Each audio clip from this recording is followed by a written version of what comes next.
Todd, stepwise, will tell us all about it. Yay!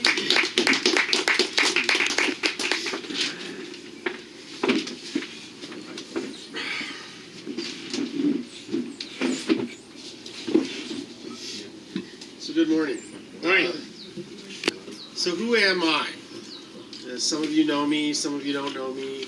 I've known Ernie for about 10 years. Been involved in some of the more notable efforts in the overall Liberty community. And from that standpoint, these are my people. That's the way I look at it. So in terms of technology now, I've been in the industry for 25 years, worked for Fortune 500 companies, banks, credit card companies, e-commerce companies, owned my own internet provider for a decade. And so what is your name again? Todd Kandaris. Kandaris. And I sort of sidetracked me a little bit, but I've basically been around, and I built a lot of systems. So blockchain, wow, it's this thing, right? 3 months ago, nobody here probably even ever heard of it. I assume that, and I like to feel out the audience a little bit, but I'm assuming that pretty much everybody here has heard of Bitcoin. Maybe some of you actually own some digital currency or some cryptocurrency.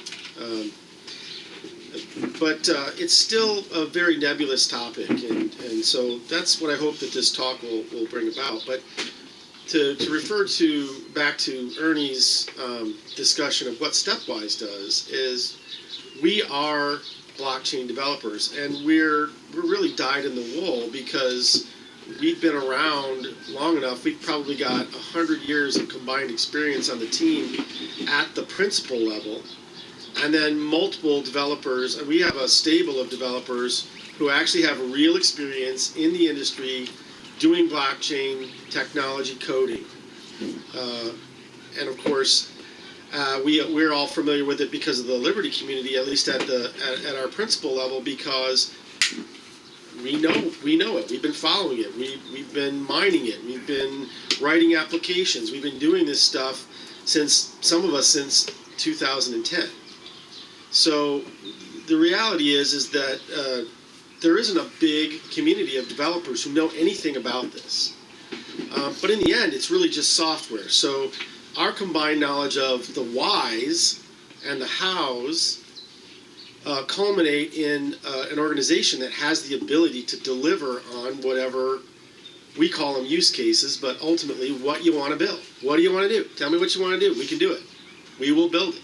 So that's what Stepwise does. We will realize those concepts from the drawing board to the satellite, if you will, and make that happen. Now we've expanded some of our service offerings to sort of cater to the environment that we're in right now. I mean, it's a buzzword, it's an environment of excitement and prospect.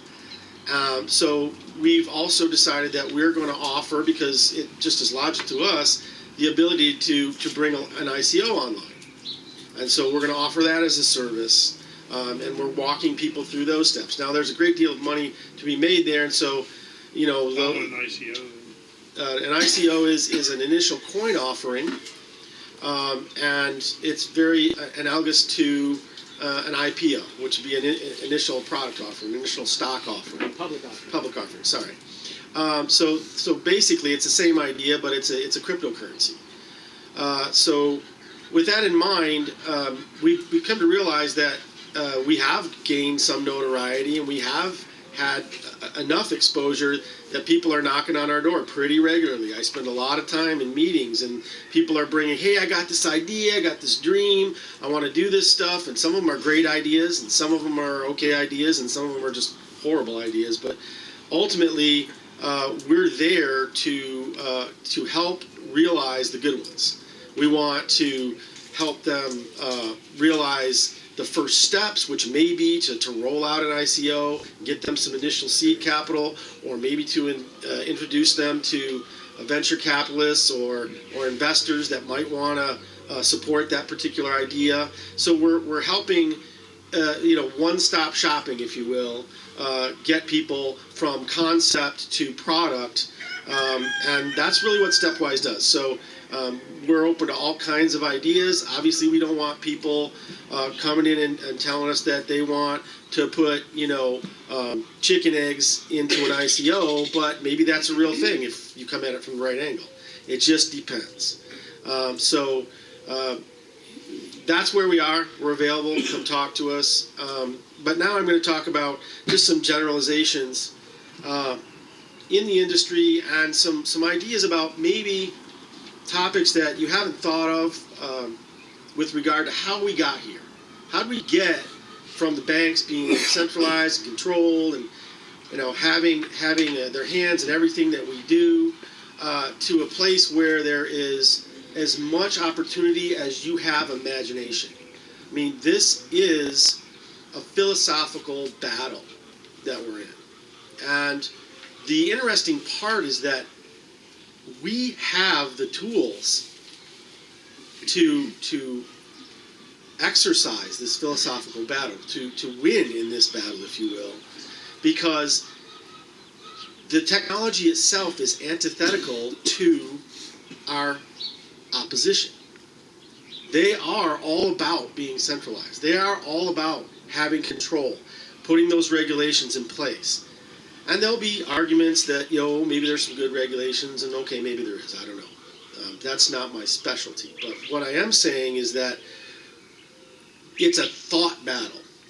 So you have these players, these legacy institutions, banks, governments, heck, Facebook. I did an interview with CryptoVest a couple weeks ago, and they were talking about the fact that Facebook had banned all ICO advertisements.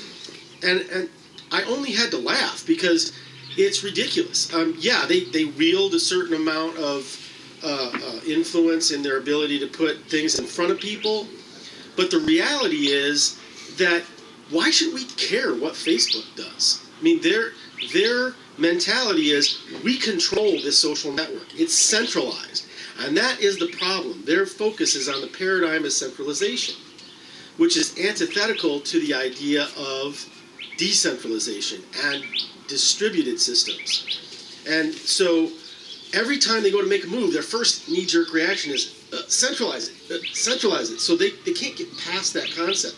So in a way, for the first time in many, many years, decades, maybe a century, we have a leg up. We have an opportunity. But there will be a time at which they will begin to understand how to work it, even if they don't like it. And they're going to get out of that knee-jerk reaction. So we've got to move quickly to get these things done. So the interesting thing about cryptocurrency in general and how we got from there to here is that for more than a century, and actually for millennia, banks have been the middleman. They've been the universal middleman. They've always gotten a cut of this or a cut of that. But more importantly, they've decided what gets built. The reason they've decided what gets built is because they've controlled the investment money that goes into what gets built. Well, now we have a choice. We can, go around that rock in the stream, as Ernie mentioned earlier. We can do that. We have choices. And so we've created a new paradigm. We're in the midst of this. I mean, there's a thing that's purported to be a Chinese curse, and you probably have all heard it at one time or another, but may you live in interesting times. Well, we live in the most of interesting times because we have the ability to elevate humanity far beyond the last few centuries. We have the ability to open up these things about new modes of transportation, new ways of people dealing with one another, new avenues for the elevation of third world countries to a level where they've got, a minimum level of living. They've got the ability to not be working hand to mouth to live. So we've got a situation here where our philosophy has come into synchronization at just the right time in history with a technology that can help us get it done. I don't know. I mean, there's a variety of philosophical beliefs and or religious beliefs out there, but I personally believe that is not accidental. I believe that that is providence. So, we're then given the responsibility with this tool in hand to do something powerful, to elevate humanity and to free people. We have the perfect device at the perfect time in the perfect community to do that. So, yeah, I'm part owner in a company that does this, but I don't do it because I want to, yeah, they're nice. I like nice things. I sure as heck like a guy. But that is not my main motivation. My main motivation and our company's main motivation is to get this done, to get this moving, to get people to a place where they're in a zone of opportunity. And we're seeing it around the world, as we've mentioned. There are these economic zones out there in the world. We've seen it. We've been to Asia recently. And they follow us around at conferences waiting to talk to us. We don't have to sell this because they understand it's an opportunity. They've been oppressed by the legacy systems around the world, the Federal Reserve, the IMF, whomever, whatever. Come in, lend us some money, steal our stuff. Those guys. They need to get away from those guys, and they realize that. And so they're doing whatever they can, and they're practically begging us to come and build these systems there. And once again, why should we care what the regulators say here? Why should we care what the IMF does? We basically have the tool in hand to do what we need to do. Now, they're a cornered animal. They're a wounded cornered animal. And, they're a very dangerous thing. That's a very dangerous thing to have to be in front of a wounded, cornered animal. And they're going to lash out, and they're going to hurt some people. I mean, that's going to happen. We have to accept that that's part of this conflict. As a matter of fact, I'm getting subpoenaed to go and testify on Morpheus' behalf on March 20th. And I'm going to testify as an expert witness on blockchain and give my opinion of Morpheus as a person. I'm glad to do that. I'm honored to do that. I want to be there. I want to help him. Morpheus is our sacrificial lamb. He's the guy. He's one of the many that they've used to target their efforts against to scare people. Okay? But they can't get everybody. And as was said before earlier by one of the speakers, the world doesn't care what the United States is doing. That doesn't mean that I hate the United States or that I'm not a patriot or I don't love my country. I mean, of course I love all those things. I mean, I've grown up here. I was born here. I've grown up here. I was a U.S. Marine. Yeah, America, But that isn't who we're dealing with. What we're dealing with is the they, those, them that want to control the world through economics. And that's really the most powerful thing. And anybody who's studied any history knows that any war that's ever happened has always really been about economics in the end. Well, we're in a war. Maybe there's not bullets and bombs and guns, at least at this level or on this plane. But we need to fight that war, and we need to fight it in a way that recognizes the time window we have. Okay, because there will come a time when they'll find a way to get in between, and they'll find a way to control it or suppress it. Personally, I believe it's not suppressible because laws and regulations are based on jurisdiction, and jurisdiction doesn't apply around the world. China's not going to listen to what U.S. regulations are. They make their own. Yeah, they're trying to crush their people too, but then, okay, what does the Philippines do? Okay, what does Russia do? Okay, what does Spain or Italy or any of the other countries out there do? These countries are realizing that they can free themselves from the shackles of economic tyranny, and they're diving at the chance. They're begging us to do it. And so, I was going to talk about a lot of other things here, but, I think most of the people here understand. And does anybody here not understand why cryptocurrency is better than fiat? Should I even address that? Yeah, give us your 30 seconds. So, here's the thing about fiat. Fiat is by definition sponsored or controlled or sanctioned by a government. And that means that within those borders, they control the rules of how money works. Okay? And so you run into a lot of problems. That's where you get things like the Federal Reserve or the Central Bank of Colombia or whatever the heck it is there, making the rules about who gets to play, and who gets to pay, and who gets to build stuff, and who gets the loans. Well, the thing is that up until now, at least in the United States for the last century or so, we only had one choice. If you wanted to buy something, if you wanted to get a loan, if you wanted to use a currency, you had to use the US dollar. Okay, so now we're in a world where there are as many options for currency as there are systems to support it. And they don't have borders, and they aren't supported by governments, and they aren't bound by regulations. So as long as we don't use that money, we don't have to worry about it. Now, for a while, we're going to have to interface with the legacy system, and that's where the rub comes right now, because that's where they, those, them put the choke points. That's where they create these difficulties in us going from crypto to fiat and back and forth, and that's where their regulations apply. And so what comes to mind, and we've had this conversation around the office a couple of times, is that the old gospel that says, Jesus said, "Render unto Caesar's what is Caesar's." I think what he was really saying was, if you're going to use their stuff, you're going to have to play by their rules. Now, granted, it was a little tougher back then. There was no such thing as cryptocurrency, but now we have this tool.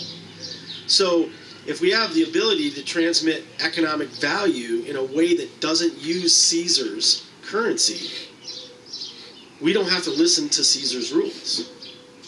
We can do what we want to do. And if I want to deal with a vendor, then I just send them the money. I don't have to go through a bank. I don't have to go through some sort of 15-day wire transfer crapola, or checking to see if I'm buying AR-15 parts or whatever the hell it is. The reality is those rules no longer apply. And I think that's partly what comes to mind when you start to think about traveling the world and seeing these other perspectives. You've got these countries that are so thirsty for economic development that you begin to see that, the United States is not the only game in town anymore. And they don't have control, the Federal Reserve doesn't have control over how dollars are used. And so now we've got a situation where any one of these currencies can be used to transmit value. And what's nice about this is now we have a choice. Where we had no choice before, we have a choice. So if a currency decides to not play fair or do something that we don't like, guess what? There's like 1,500 or more, and more every day, out there to choose from. So we find and invest in these things, in these currencies, and they gain by their reputation. Which is, once again, going back to why cryptocurrency is better than fiat currency, because a cryptocurrency can gain a reputation. It can gain a fair play set of rules. And if they decide to change that, guess what? We just step aside and move to the next one. Because there's 100 different other companies out there, 100 different entities developing new ways to transmit economic value that might have a better deal. Maybe they charge less of a transaction fee. Maybe they allow any transaction size you want. They don't want to limit it to, over 10,000 you got to report in the fiat world. Those kinds of things. So you've got the ability to deal with who you want, when you want, how you want, and that puts them at a distinct disadvantage because they're not going to change their game. Because their game is antithetical to real freedom and real economic freedom and real development. Their model is, we want to put our arms around all of it. We want to control it all. And the problem is, if that mindset is what controls economic value, they're an automatic loser. They're Facebook trying to control ICO releases by saying, well, we're not going to let them be on our platform. Okay, well, I guess we just won't use your platform anymore. That's the world we're moving into. We're moving into a world where reputation is currency, where your ability to deliver on what you're saying is your currency, where your honesty and your transparency is your currency. And so what's really very important to understand about this is we've entered a world of true accountability. And that means accountability for companies, individuals, governments. And you guess what? Nobody has to keep track of it because it's kept track of by itself. The idea is if you use something, it's got value. If you don't use it, it does not have value. And people will use what benefits them best. It really is the first true expression of free market economics in action. We're moving into that world. We're in a new millennia with a new monetary system. And that's where we're headed. And that's about all I've got. Anybody got any questions? I did an interview yesterday with a company called Komodo, and they were talking about being able to launch an ICO on their platform that is interfaced with all cryptos. If you are able to comply, what's the word comply? Be compatible with their, they didn't like the word comply, but right. Why would they? But compatible with their platform. Could I go to you guys and say, all right, we got open source code on something like Zcash that's supposed to be private. Sure. But I wanted to change a little bit. I think the confirmation time maybe a little bit different. Instead of going to SHA-256, I want to do this script thing because it has more arms race won't be as much on the A6 because it requires some RAM on blah, blah, blah. Sure. All this techie geeky stuff, sure. Right? So if I go over the years and I see some of the traits of different cryptos the way I want, the precariat coin or something to be, can I go to you guys and say, all right, design that, fill in the variables and the blanks and we'll launch? Yeah, so that's exactly the kind of thing that we would do. So you would come to us. So where's my pirate currency, man? Well, I mean, here's in the end, we are still all, human beings that have basically given up our slave jobs to start working for ourselves, and we're basically living on our own savings at this point until we get enough momentum to pay for those kinds of development efforts. We're reaching out to lots of different people in the community. We've made some really good deals, but we've got to secure a situation where we've got 25 developers waiting to code, but they're only going to stay around as long as they've got payroll. Well, that 25 coders that have that ability can go anywhere. They don't need us, right? So we got to keep them interested. And so that's an expensive proposition. I don't know, an ICO makes lots of money. It does. Now, the thing about ICOs is that we would definitely not want to execute it here in the United States because we would have to deal with all of the onerous regulation, even the gray law that's being created right now. And say, well, we just don't like what you're doing. There's not any real rule, but, let's slap you in jail for a year until we figure out that law. Yeah, and we're certainly not, looking to get put in jail. So we're trying to do things in the right way. We're trying to do things in the smart way. We're partnering with international interests to do some of this stuff. We're talking to companies that want to do seed to shelf. We're talking to airlines. We're talking to, we've got 2 exchanges interested in standing up in the next 6 months. And of course, exchanges are a powerful entity because what they're able to do is maybe they're somewhat centralized, but they are a way to trade. Now, if we could get the Komodo technology to trade in a distributed way or a decentralized way, that would be a powerful tool. And those are the kind of things we'd be looking to develop for our platform. But there are a lot of other, I will call them modules, but they're components that live within the larger platform, like a reputation system, okay? Can I get rewarded for my reputation? Well, of course you can. It's just a matter of coding it. Can I reward people for providing something that doesn't exist that I want? Can I put a bounty system out there? Yeah, you can. Can I automatically do this? See, one of the things that was a barrier to this type of automation, and I founded Stepwise in 2015 as both an automation company, a process automation company, and blockchain company. So the concept of combining remuneration or money transactions with automation has always been dodgy because you got this middleman you got to deal with, and you got to deal with their systems and their rules and their ability to stop you getting paid. If anybody's ever been a credit card merchant, they know that if they don't like, the volume you're doing that week, or they don't like something about a transaction, they can shut down your money and make you wait. Well, cash flow is the currency and blood, lifeblood of a company. If your credit card merchant shuts you down because they feel like it, then you've got to deal with their bureaucracy. That's a problem. Well, if you set up cryptocurrency, it's certain, it's automatic, it's final. So that's part of what's happening here. Quick question, could you share the difference between the ICOs that launch a speculative coin and the utility coins that is the probable future of the majority of these kind of coins that will be created for commerce and for business purposes? Sure. So there's a lot of stuff going on. So the understanding here is that there are what we're calling coins.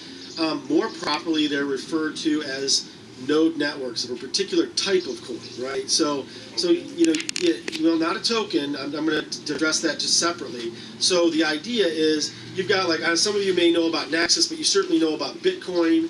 Ernie mentioned Zcash.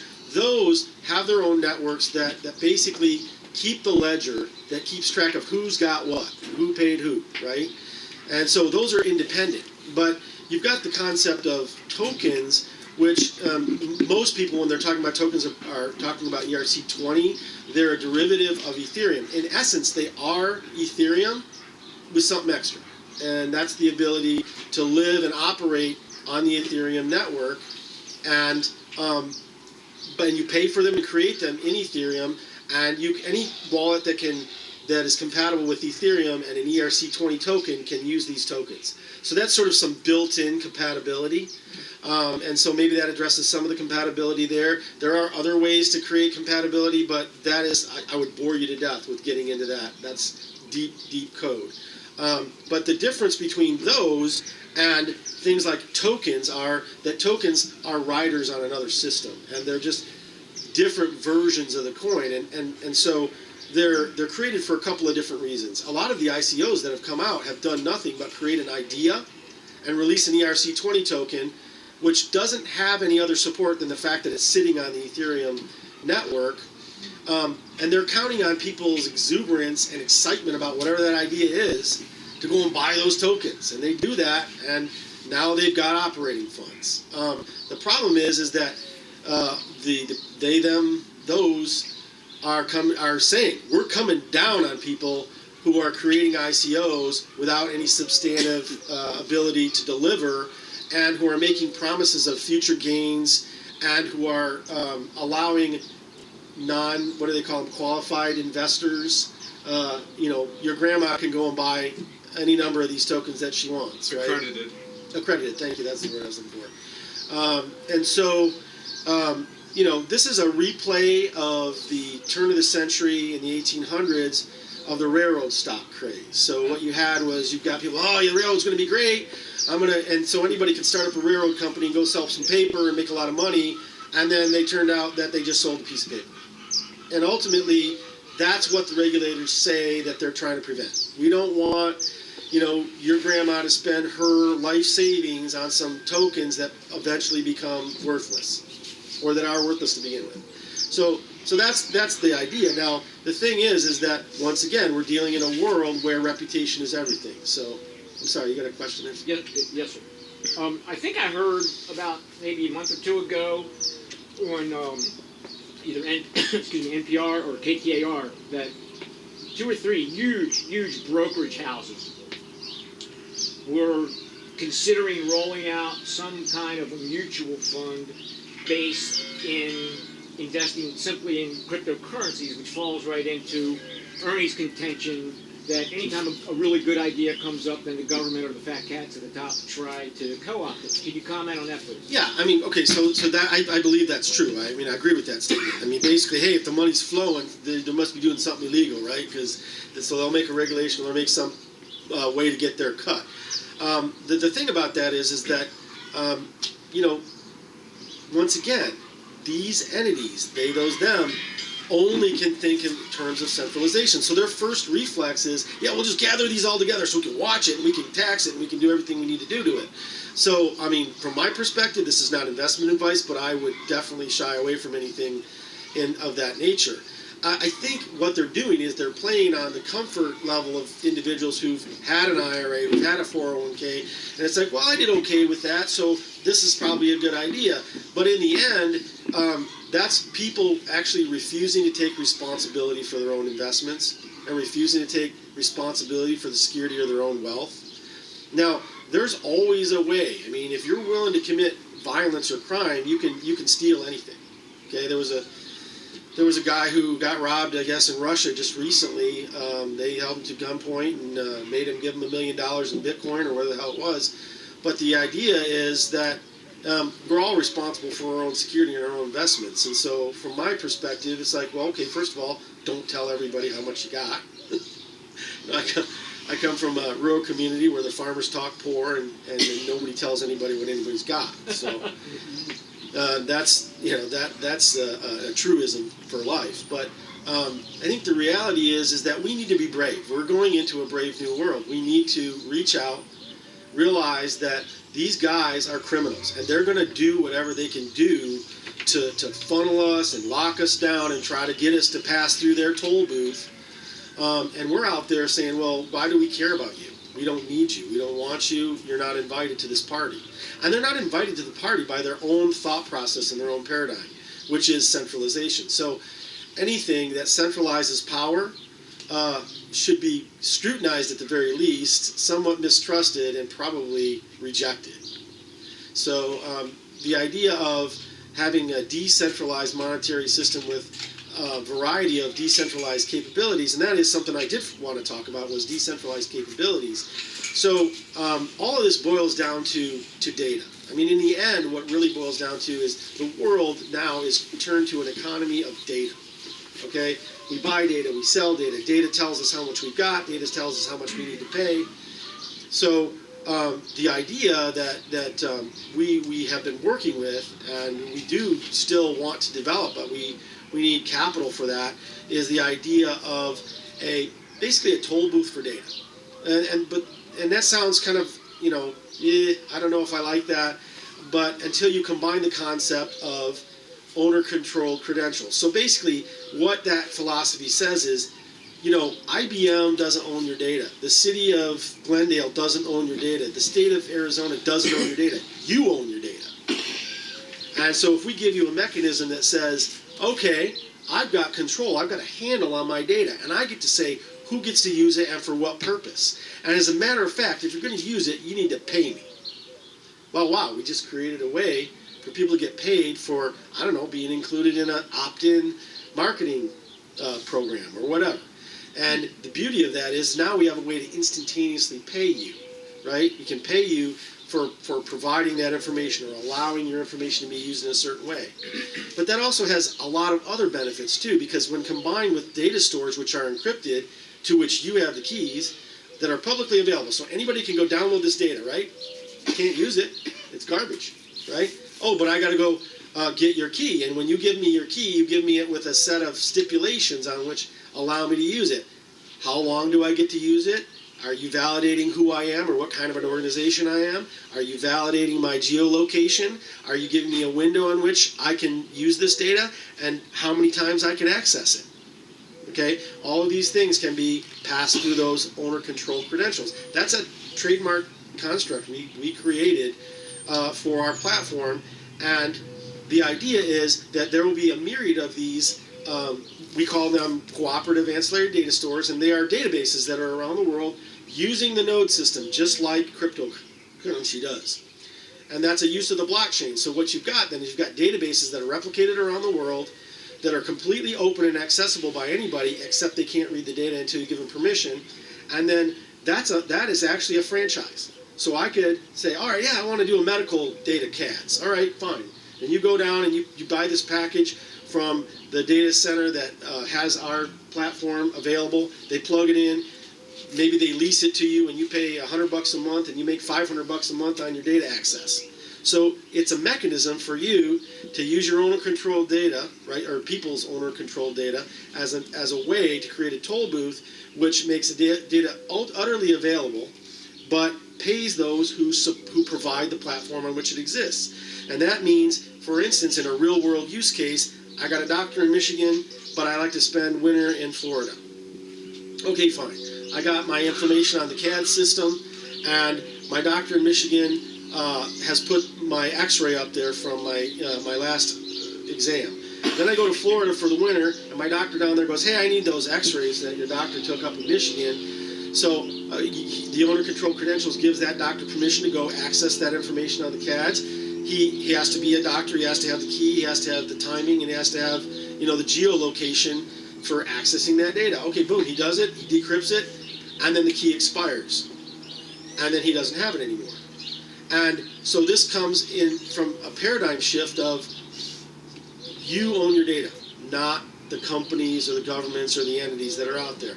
And we've created an absolutely new use case for blockchain to exist and operate very much in the same way it does today for cryptocurrency, but we've now created a universal medical information system based on that. I'll give you a good example of this. I have a dentist, Dr. Hughes, that retired probably 4 or 5 years ago.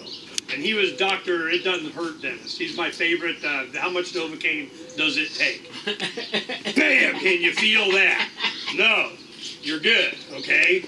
And he was recommended by some friends, because like anybody, I hate going to the dentist. Well, this guy is no pain dentist. He retires. I need the full set of X-ray, all kinds of stuff we did for root canal or something. I want that. Yeah, we gotta give it to you per hour someday. And it's not here right now. Come by, call later. This has been over a year that we're going through. I mean, I haven't been hard. It's been Donna dealing with him in phone calls. It hasn't been me going up to the desk and standing there until. I mean, it'll get to that point. If I gotta have it, I gotta have it. With this kind of system, that information and data is yours that you make available to any or, oh my God, can I have access to it? And that's been the biggest problem. With all our kids that go through having their children and their ultrasounds and all that, who gets to go see that? You send it out with the private key for them to go view it on the blockchain, on the data centers or whatever. You get access to your own kid's ultrasound. All this kind of information, our MRIs, our blood tests, everything, it's like they get sent to the doctor, then you got to go to the doctor for him to share with you what your blood test is that you went down and did. And I'm going, this is just wrong. So blockchain technology allows for us to control all our own data and to have it more readily accessible to us and anyone we want to have access to it. In an immediate, right now, I got the special bracelet, I'm dying on the slab kind of way. If you're reading this dog tag, you have permission to go get my stuff, It will save lives. Yeah, and that is one of 100,000 other uses just like that. It just seems to be a pretty familiar one, so I chose that. Yeah, just yesterday, my wife, we took our daughter to get some sort of genetic testing done that she wanted to get done because she's a school psychologist and is ultra paranoid of stuff. Well, anyways, I was reading through the 17 pages of terms. I ended up refusing to do it because it said that we're going to take your information and we promise we're going to de-identify it. Then we're going to transmit it to the National Institute of Health. I'm like, well, the hell you're going to submit my information to the National Institute of Health, and because then all of a sudden my DNA information gets out, and oh yeah, by the way, we're not liable if it gets out anyways. But I see what you're talking about as a perfect solution around this, where you actually control your data. And say, okay, you guys can have my data for X amount of time, but you need my hash private key in order to give it up. So I see that being a huge application use case for this, and also to touch on Pat's comment about these big banks starting getting Bitcoin. Just the other day, a Goldman Sachs group, I think it was 4 or 5 days ago, bought Poloniex, one of the largest U.S. exchanges, So at the same time they're saying, don't buy Bitcoin, it's going to go down to zero, then they buy it. And then you're, Yeah, I mean, that's been happening for the last couple of years, right? I mean, you've got Jamie Dimon out there calling Bitcoin a scam, and then I know, that's his why. company goes out and gets involved in a company that deals in what? Cryptocurrency. So, Man.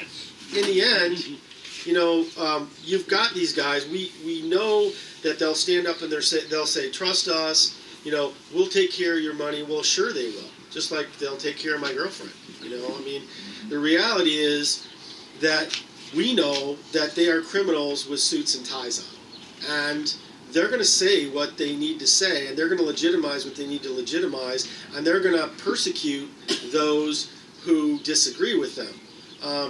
Hence Morpheus, and they're going to make examples out there.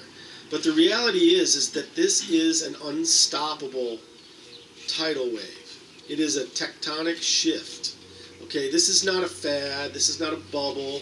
Yeah, cryptocurrencies may come and go, but the idea of using the blockchain to create digital currency or transmission of value is not going away.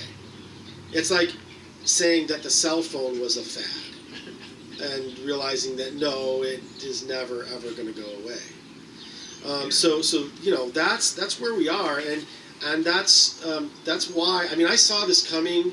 I'm good friends with Morpheus. He'd come over to my house and tell me, "Hey, man, we got to get some more miners going. We need to make some more money." And I was busy dealing with my life, working for a company, getting my paycheck or whatever. And so I knew it in the back of my mind, and that's why in 2015 I started this company, because I was like, this is coming. It's coming. It's not mainstream yet, but it's coming.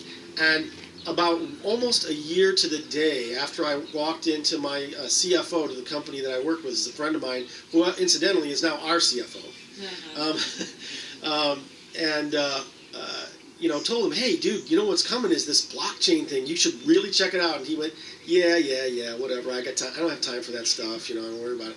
And then almost a year to the day, I sent him a snapshot of Fortune magazine with a hunter's orange cover that said "Blockchain Mania" on it. And I said, I told you so. And that's where we are. We're right there, realizing that inkling that this was going to happen. Yes, sir. Can you talk about maybe the Federal Reserve creating a Fed coin and maybe outlawing cryptocurrencies in the U.S.? Have they done that in other countries around the world? Could you speak up a little bit?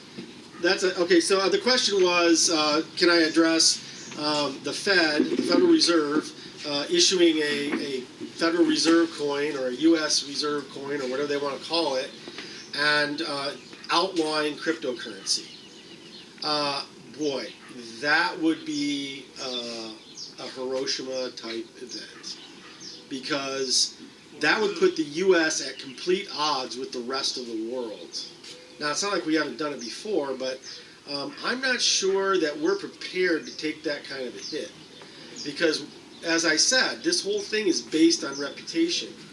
And if you come out of the block with your teeth a-snarling and you're issuing a currency saying that we are dominant, I'm pretty sure the rest of the world's going to give us a big FU. And that would be catastrophic to our economy. So I can't imagine someone being so foolish. I mean, maybe, stranger things have happened, but so foolishness. Now, they might issue a coin, because essentially USD, petrodollars, whatever the hell you want to call them, FRNs, are a cryptocurrency, or they are a digital currency, I should say, because 90% of the currency that exists is not in paper. So it's really, a paradigm shift in a way, but more of a cosmetic shift, I guess I would call it. So if the Federal Reserve did issue that coin, it might get some attention, but I think that it would just outline the weakness of their position, and would probably bolster some of the stronger players in the cryptocurrency If it was market. backed by gold, it might be interesting. Yeah, if it was backed by gold, maybe. I don't know. And of course, there are some of those out there. There are actually some cryptocurrencies that say we back our coins by physical gold. Pinky swear. Yeah, right. Exactly. Right. Now, there's And one of those. you can come and look at it in Fort Knox anytime. Yeah, Michael? Yes, sir. I have two questions. One is practical. Do you have any, have you found any interest in Eastern Europe, especially Russia, for what you're doing? It's fascinating. You know, we found a ton of interest in Asia, but they seem to have their own flavor of developers, coders, or whatever. I mean, so I don't know. I don't want to badmouth anybody. It's just they're a different culture and a different set of capabilities. There are a lot of coders that come out of Eastern Europe that charge a lot less than your Western developers. But I can't speak to their abilities or their effectiveness, you know, doing this. Now that doesn't mean that there aren't smart people around the world. There are, and we just have to be aware of that. All right. The second question relates back to your last point that you made about the gold rush. And it seems to me that when you talk about ICOs, that's putting the same semantic framework of an initial offering on some sort of an economic opportunity. Sure. Which conventional thinking practice is like manufacturing something or digging something up or selling something physical Sure. to somebody. So I'm wondering, well, maybe what this ICO thing for the coins,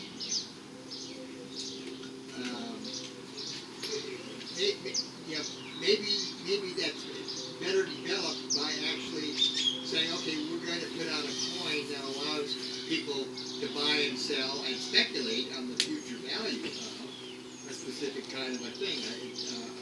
Like gold as an example. Maybe it's organic milk. Maybe it's something or other that's more practical that people could say, well, I have a stake in having a future supply of organic milk. Sure. I mean, I think that's I absolutely follow you, and that's actually a very real use case. We were working with an auto manufacturer that wants to collateralize or support their future production, their future factory production, by tokenizing it. So they're saying, you know, our capacity to produce whatever it is, vehicle X, is represented by these tokens, and however many you have is how much you have a right to our production in the future. So that is the way of doing an initial public offering without going through the initial public offering legalistic framework. So there are two different things. One is using it in that way, so you're collateralizing the coin in that way. But the other way is what you're talking about is a distribution method, and we've talked about lots of different distribution methods. Interestingly enough, there's a model that says, what if you just give coin away to start with? You just go, hey, have some coin, do it. And then what happens is these things tend to increase in value through economic momentum. So as you create a flow using your medium, whatever coin it is that you've released, you are creating economic value because people are deciding that they want to trade whatever it is they have, a service or a product, for that, and it gains its own value through just its own inertia. If that makes any sense. That's an alternate distribution method. That, of course, is a little bit more difficult because you don't get a windfall of $25 million or whatever from your ICO. On the other hand, if you distribute it properly, you could, say, hold 50% of your complete stock of those coins, and when those gain some notoriety or some value through their own momentum, what you're holding rises, and that's the way you get your revenue. Okay, yeah, but that kind of scheme of thinking, you need a pull. Something has got to. Well, that's where these ICOs are going. Yeah, that's where these ideas are going with the ICOs. It's like, I got a wonderful idea. What if I can do an ICO that tokenizes energy production? Okay, cool. That's a great idea. Cool. People really like it, and they buy into it. And there are probably several coins out there that purport to represent. But you got to be actually connected to it. Yeah, you're talking a physical commodity. Let me tell you what ICOs are. I've seen this develop over time. You're investing in a capability or a future idea. That was never really possible before. Yes. You know, you could go and you get money from your in-laws, or somebody would pay you for you to go and do this great idea that you had. Yeah. Mom, Dad, if I could do this or write this code or get this VisiCalc program, a spreadsheet of whatever, I'll be a gazillionaire, and, give me money and my idea. For you to be able to do that as a crowdsourcing was not really possible, other than you just scream it, I guess, and somebody would give you money. The closest you have was initial public offerings, where you would go through all of this crap to even be listed so people can invest in this idea, or the dot-com bubble and all that kind of stuff. But they were just as risky, and oftentimes riskier, because they had the legal framework over which you could do it and rip people off. I legally ripped you off. I legally had this, seal of approval of I got a certification, I can rip you off. Your money's still gone. But yeah, it's gone, okay? So what happened was, I didn't trust any of these any more than these over here. It was just a way for them to make money, and they had this big, giant infrastructure of lawyers and compliance crap that they had to go through for them to be able to do it, and nobody else could. So here comes T0 and Patrick Byrne. He's going to have a platform by which you get to do a trade, and the transaction is the settlement, not this 3 days later thing or paperwork or somebody's going to do whatever and maybe sort of you might get some. Well, this is, you did the transaction, that is the settlement, and you're done, and we're good. And it cuts out a whole bunch of the banks and middlemen. Well, that concept, itself could be an ICO. But nope, you're not allowed, you got to do it through the machine. He goes, fine, we'll do it through the machine. Because then, once we get in part of the machine, we can do ICOs for ideas and everybody else that can do it, and it'd be easier. But then they say, oh, no, I'm sorry, you got to have certified super investors. And much as I'm going, oh, this is, man, I'll put $10,000 into this because I just know I'm going to make me some bank because I'm willing to take the risk I'm investing in an idea, philosophy. No, you're not allowed, Mr. Ernest Hancock, because you're not a what? Accredited. Accredited. You're not an accredited investor. You don't have enough money. You're too stupid. You're too poor. You're too poor. You didn't do it right. Too poor to make okay? money. You're not allowed to make a shitload of money because you know something. You're in the wrong class. You're the wrong class, okay? So then I'm going, in competition with that are these ICOs that I can invest in a cryptocurrency that represents an idea, that represents a new kind of software. It represents a coin that has certain features. It represents a concept of something, okay? So these tokens, these cryptos that come out allow for something. And if I can do that by me coming up and saying, I will invest in this initial coin offering by just buying the coins. That's all you have to do. I have like a bunch of made safe, and when it takes off, it does, I do good. No muss, no fuss, no paperwork. All I have to have is a private key. Well, what the government has done is they're saying there are way too many more billionaires and millionaires and freedom-oriented young people out there that got, and they didn't have our permission slip. Damn it, So these ideas, what you're talking about, what am I investing in? It can be whatever they say. But the big thing that you're investing in is an idea. There's a concept, a company, a freedom-oriented, whatever the heck it is. By doing that, all of a sudden, you've wrested the control of, you're not in the right class to be able to be rich by these different purveyors of, you got permission slip. And that's why the third world is jumping at this. So this is what I wanted you, we got to wrap it up, but give it to Frank. But what I wanted to have happen is exactly that. For most people on the planet, you wouldn't even know where to start. You wouldn't know who to talk to. You wouldn't know where to go. You wouldn't know where to send me to somebody that does know. Well, now you do. Todd and Stepwise, Mike and these guys, they are there doing this, traveling the world, understanding where the niches are and how you can do it. And I interview a lot of guys and meet them too, and we collaborate, and I say, go check this out and look at this and this guy and whatever. But I'm telling you, you are right here in this group, in Arizona Breakfast Club, have access to way more information, or I know a guy, and that superpower of I know a guy, than a lot of people on this planet. And the reason is because, we're freedom-oriented activists and we know. But I don't want you to be in a position to where you can't just dream.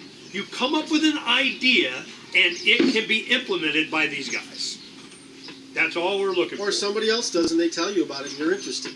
Bring them to us. Mike's got to say something, man. He ran up here. Do it. One of the things I wanted to say is, you guys have all been paying attention to the way that things have been developing in the global politics, and a lot of that's thanks to Ernie for making sure that, there's a way to get access to a lot of the information. One of the things that we are setting up is an incubator. If you're interested in helping to develop blockchain opportunities, we will be putting on some trainings that will lead to employment opportunities with our company. So if you really are a believer in the technology and you want to do good for humanity and leave this place better than we inherited it, then and you want to go that way, we're just I guess drop your name on us and we'll keep you posted on those training events. Any All other right, final guys. questions or comment you want to make? 2 more questions. Yes, sir. Speaking of Russia, Yeah, we're speaking of Russia. could you ever foresee a situation where if cryptocurrencies became extremely popular in Russia, and if Putin's still around at that time, and him being the control freak that he is and willing to kill literally anybody that stands in his way, and he wants to know where the money is and what it's doing, especially if he thinks that it's not doing what he wants. Do you think that, at least in Russia, that cryptocurrencies and their trading would still be able to operate under the government radar? Well, I mean, look, here's the thing. I can't purport to know anything about Russia's internal security capabilities or what they can do or their new KGB or whatever the hell it is there now.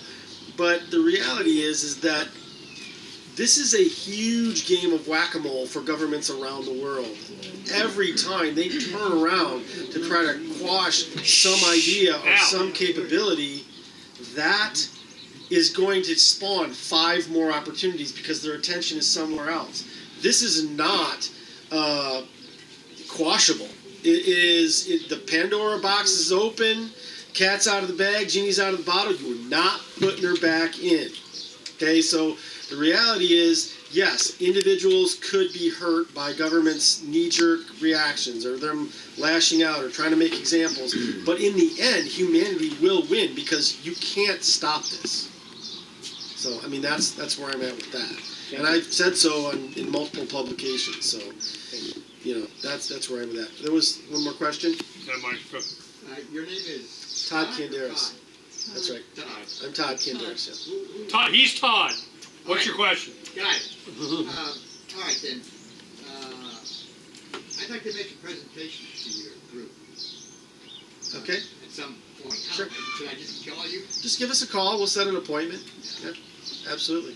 Because I've been waiting a long time, and I know.